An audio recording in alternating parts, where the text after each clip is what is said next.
officer or the deputy that was involved in the situation in the jail the other day? Sure. Well, as I mentioned, I was in the process of coming down here, and I wanted to look him in the eye, as I personally told him that we wanted to do.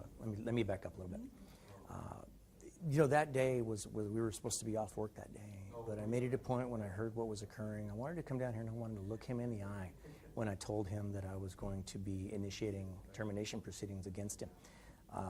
During that time, during my trip down here to the jail that day, I was notified that he wanted to tender his resignation, but I continued the trip.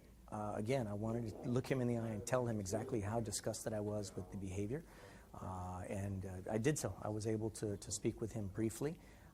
Told him that he was apologetic, of course, but unfortunately to me, that was very little consolation for what he put this agency through and this family that has been put through this horrible, unimaginable tragedy of losing a loved one. So I did notify him I did clarify for him exactly how disgusted I was at his behavior. And then we handed him over to the Texas Rangers, and they did what they needed to do with him. Did you see any surveillance video from inside the jail of what exactly took place? No, I haven't seen any video of the incident. In fact, I don't know if any exists. But certainly the Rangers are very, very good at what they do. I know that there's been several other arrests in connection with that same case. I can't comment too much on the investigation since it is theirs. But I've been in communications with the Rangers just about every day since that, and continue to pledge to them that we'll continue to be good partners with them as we always are. And this is the 5th deputy arrest this year. That's a bit high. What do you have to say about that? Well, look, I think that's just an indicator that we're willing to do whatever it takes to make sure that we're holding our people accountable.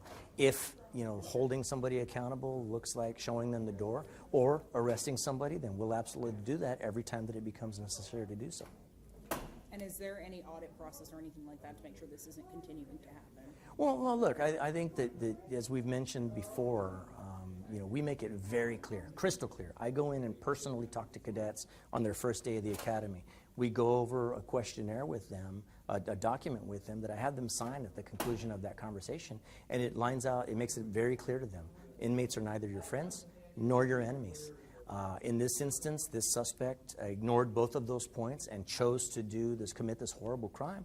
And so he's being held accountable, not just paying for it with his career, which he's already done, but he's also going to be held accountable to the fullest extent of the law. The Rangers will absolutely see to that. All right. Thank you. I appreciate Thank you. it. Yes, ma'am.